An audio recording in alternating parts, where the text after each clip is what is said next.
Hello and welcome to your in-depth weekly horoscope forecast for week commencing the 16th of December. This is for the Sun or the Ascendant. If you've yet to subscribe to my channel, I'd be honoured if you did so now.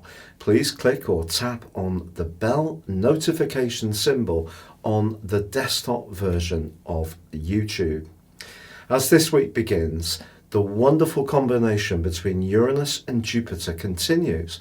This can create some real surprise events, things that are quite random, particularly as both are located in earth signs. What changes or switches or is revealed can actually have some kind of tangible benefit to us all. Also, Mars, the planet of action in the sign of Scorpio, which it governs, is in a fine link with both Saturn and Pluto. If you're a business-like person, this is certainly not too late in the year to achieve something of real substance. So if you have a clear plan, you can execute it with drive and also passion.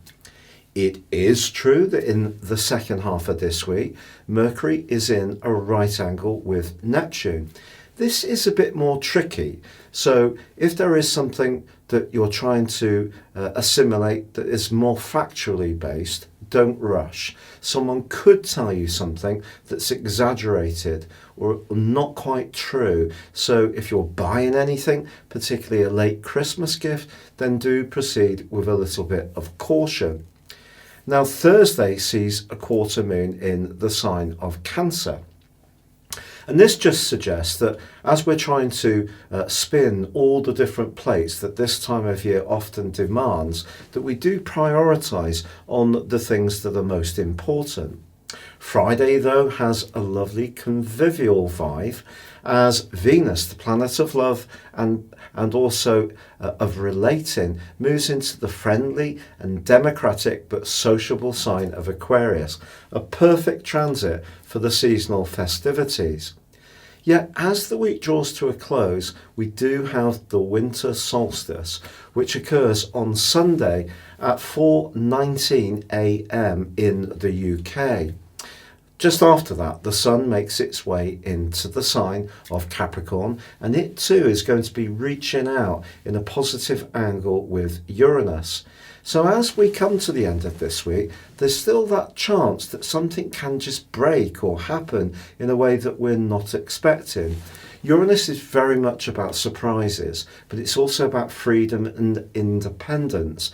And with Jupiter, the planet of plenty, now in the sign of Capricorn, which is a much more business-like location for Jupiter, and of course it's technically in its fall, we must remember that Jupiter is also about justice. And I think it's entirely possible that the continuing alliance between Saturn and Pluto and Jupiter moving in, along with the Sun later this week, into the sign of Capricorn, can see some revelations that are going to be quite shocking, but also going to bring into the open some serious misdemeanors by people who up until now would have considered to be people of substance and beyond reproach. Your specific forecast, Sagittarius, suggests that the hard work that you've been putting in over the last year or two may at times felt like a case of the more you've put in, the less you seem to have got out, a case of diminishing returns. But you could surprise yourself this week, or events can delight you, because Jupiter, your ruler, is angling up brilliantly to the planet of surprises. And there could be an opportunity to grab yourself some kind of breakthrough or an improvement. And also with Mars in your 12th house, which signifies links to people from your past, there could be, in its angle to Saturn and Pluto, finally a reward for all your dedication and hard work. The area that perhaps needs the most care is the fact that Mercury in your sign, which is giving you the desire to be individual, is in a right angle to Neptune in your sector of emotions. If there are plans for Christmas with the family, just try to make sure that you and they have got exactly the same understanding of what's what.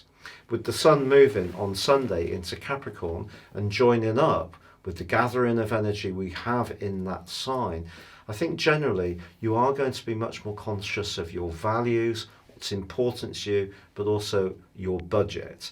And this can be a time when, if you do start to do better, you will want to be generous to those that you care for, or just breathe a sigh of relief, because Saturn has been particularly exacting, especially over the last year. And I think Jupiter moving into your second house and the Sun at the end of this week does point towards a better time can come for you. And of course, the harder you've worked, the luckier you can get, but now it can start to work out in a better way for you. It's been a real pleasure being with you. If you'd like to go beyond your zodiac sign and discover what 2020 will hold for you based on your personal birth data of time, date and place of birth, please see the link beneath this video. You can get the rest of this year free and 30% off. But for now, good luck and goodbye.